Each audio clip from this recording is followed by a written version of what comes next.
changing pattern demands a lot of intellect and a lot of spontaneous thinking. Thing is definitely if you get 3 days regularly, you're writing 2 papers, so that also become very tiring. But definitely, when you have that passion that comes and then you write the paper. Hello and welcome to the Toppers Talk of Ecoholics. I am with Purnima, who is the AIR 3 UPSC Indian Economic Services. It's a great examination and it's a great rank. How do you feel, Purnima? Thank you, ma'am. Definitely, it's a great feat. It really, as for any student of economics, I think to be the part of Indian Economic Services is a great honor. And finally getting that rank, I think I'm just humbled and happy now. Absolutely. It feels so great that young blood and youngsters, whom we often in economics call demographic dividend.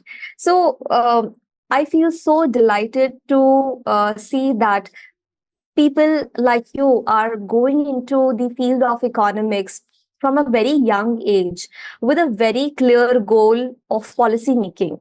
So I would like to know, how did it all start? Policy making is a big thing to even aspire for.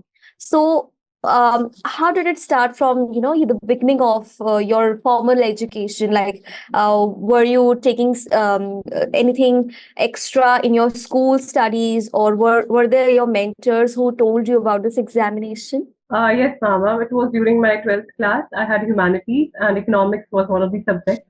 So I developed interest in that subject. And later on, after my 12th, I joined Department of Economics, Punjab University. And it is illuminated to Dr. Manmohan Singh. So definitely it creates those interest in that. Then teachers there kind of made us aware of this opportunity. And then even various students and even our seniors have made it into the services. So that created awareness. And then definitely when you are studying for 5 years, it was a 5 years integrated honors school program. You're studying economics, so you get everything of it. And then you finally think that we also get a chance to be the part of the policy making. So that's how it all went.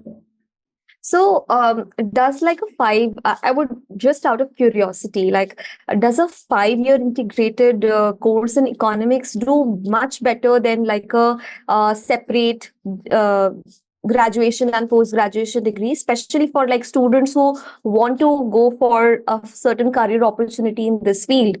Would definitely like to know. Yes, ma'am. Relatively, I can say it is more better because then there is more specialization of economics. Because in the first 3 years, we will be just reading about development economics or international economics, and in the rest 2 years, that would be advanced international economics or advanced development economics.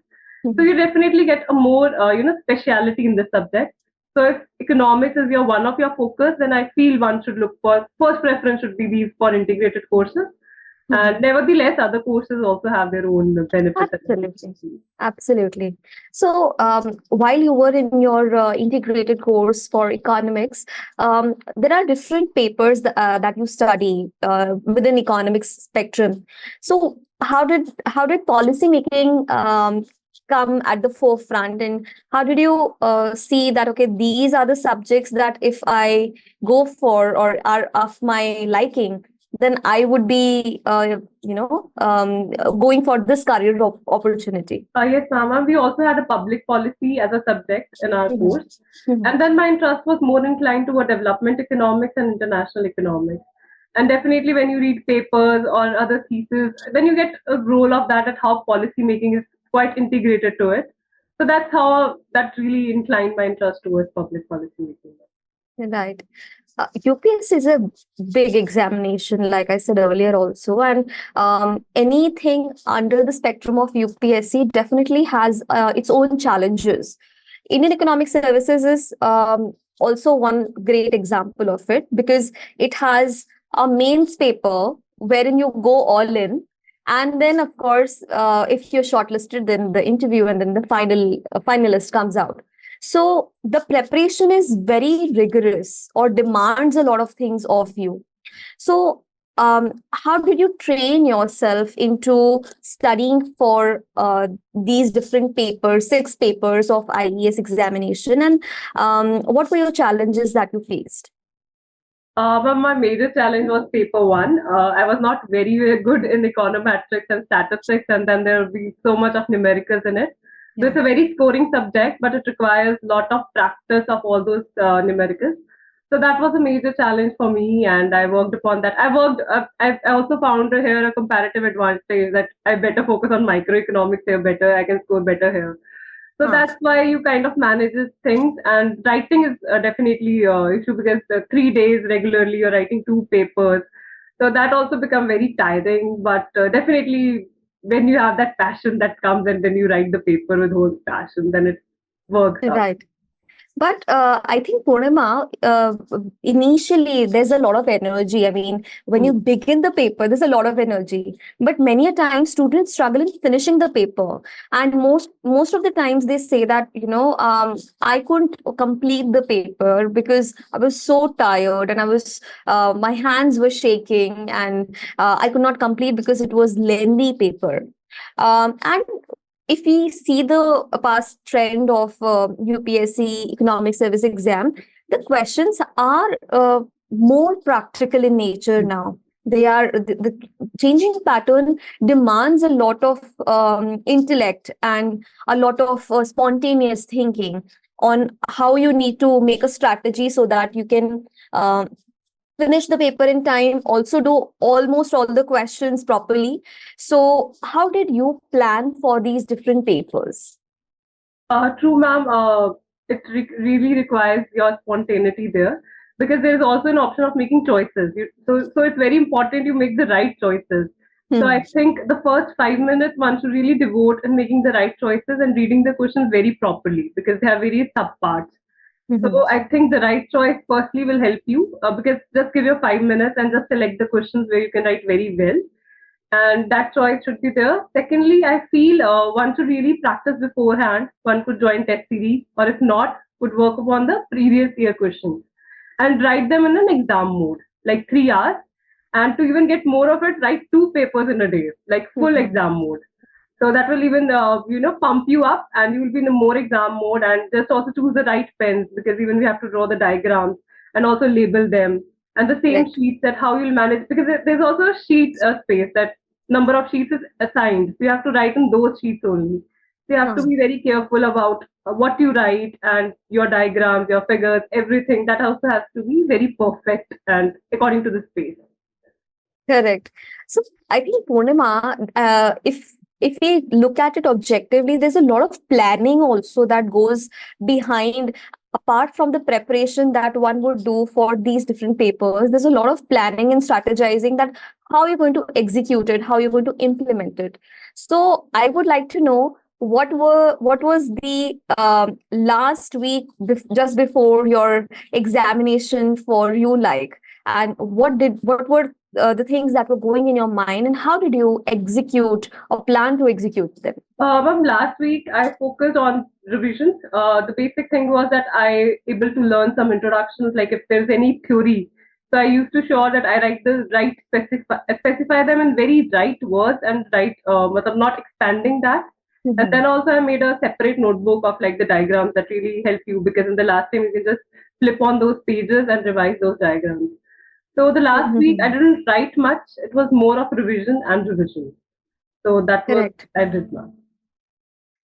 Many aspirants and many toppers told me that there's a lot of mental peace also gets disturbed because there's so much of chaos going around, even around you while your preparation is going. People are getting anxious because you are going to give the examination.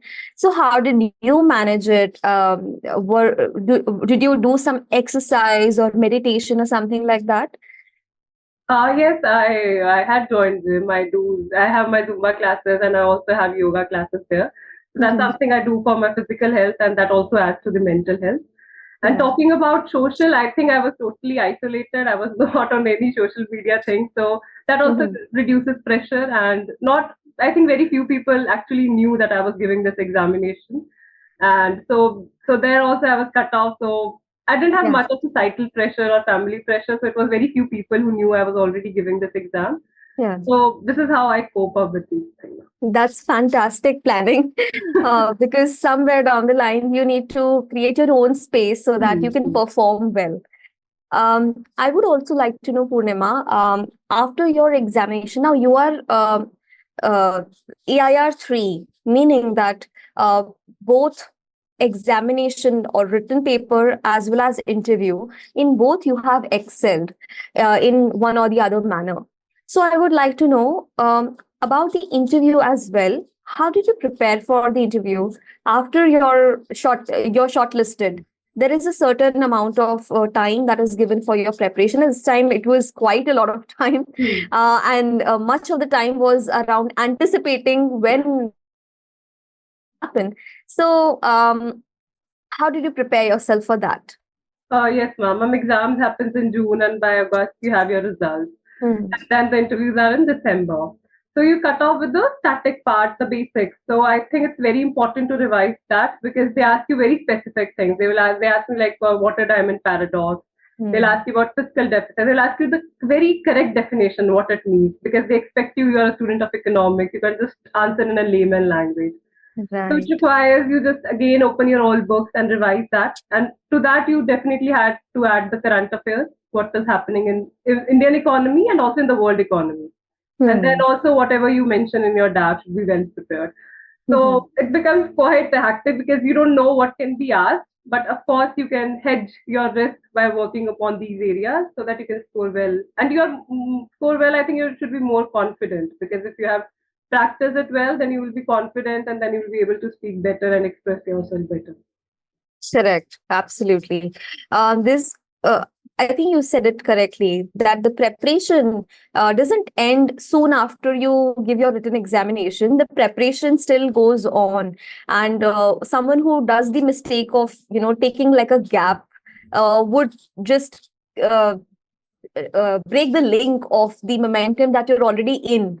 So that's, I think, what you've suggested is pretty good for even the candidates who get selected but do not make it to the interview round, or do make it to the interview round but do not are not able to crack it though. So in the interview, there's a lot of anxiety initially, although you are confident that you have gotten selected and you're going to perform well and you're intelligent. So, apart from all those things, there's a lot of anticipation that how it's going to be. So, how was your experience like with the board of interviewers? Yes, ma'am.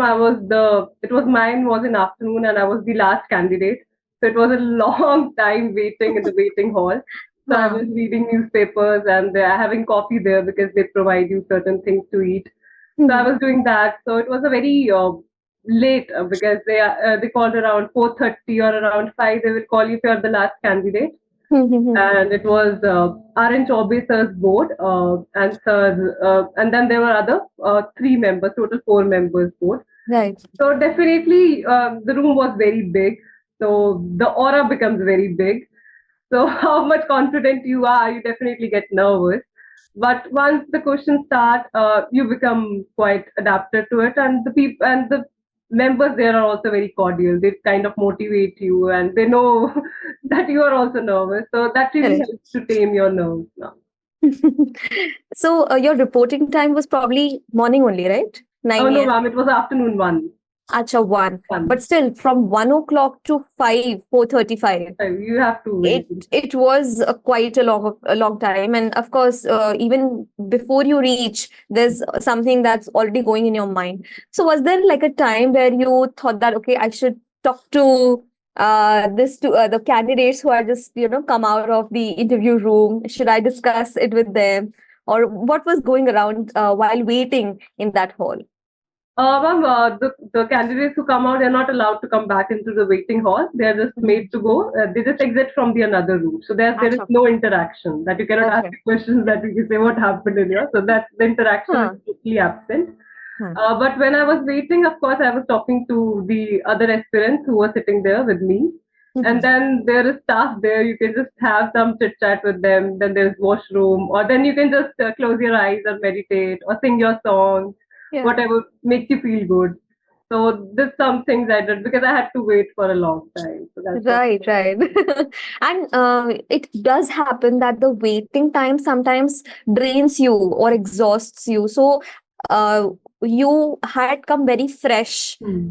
at the examination center, but once you are ready for the interview, at that time you would feel nervous that, okay, probably I'm blanking out or what's happening to me. So at that time, you need to calm down. I Yeah. think the waiting time is a very interesting time that may demand or may decide what's going to happen for the candidate. So, Yes. um, after the interview, of course, now that you are into the services, how do you see yourself? What other aspirations do you have for the nation? Well, I think I have huge aspirations because we, like it was rightly said, we have entered the Amrit Kaal. And I Mm. think as any Indian, I also want my nation to be a developed nation by 2047. I have a lot of my friends who have migrated and they said when India will progress. So I think being part of that policy making and then really ensuring that India definitely turns to a developed nation and we all celebrate that thing. So that's something I'm looking forward to, ma'am. Wow, absolutely. I'm so delighted, like I said earlier as well, that you are one of the flag bearers of the economics community, economic spectrum of the country, a country where different subjects have been celebrated for a very long time. And however, this subject in itself has always been a niche. And in that spectrum, UPSC Economic Service Exam does give students a great opportunity to contribute towards the nation. And I'm so happy that you are amongst those bright, intelligent candidates, aspirants who have embarked upon their journey of policy making. So, congratulations to you for this journey. I Thank wish a lot of success in the future, in your future endeavors of whatever new things you're going to embark upon. There are going to be trainings, there are going to be new things apart from the syllabus that you have studied. So I think this is going to be a very exciting thing for you. Yes, ma'am. And I hope the best for you. Any last things that you would like to suggest to Ecoholics, as the academics team of Ecoholics would definitely like to help in future as well, the students and aspirants of economics, because we have the common community goal of economics. Yes, ma'am. I think what could be done for me, paper one was a difficult thing, and I Mhm. think for largely people it might be. So Hmm. I think if there could be some sources which work upon the previous year questions and having a detailed solutions to that, I think that will really help the community at large because Mhm. there are very limited solutions. We don't have very much solved answers of the previous year questions. Huh. And paper one is something very, I think it is very scoring. You can even score 120 plus in that if you're very well prepared, and that can create a lot of better edge. So I think if you as an platform want to work upon that, I think that could be one of the comparative advantage if you Absolutely. want to work upon that. Absolutely, absolutely. I do feel that the PYQs does create like a base for the students who are preparing. Obviously, UPSC is an uncertain game, Mm. but you can at least prepare for the difficult things that have come in the last a couple of years and forecast accordingly. So definitely, we would do work upon that. And yeah, thank you so much for the interaction and your time. All the very best. Thank you, ma'am. Thank you so much.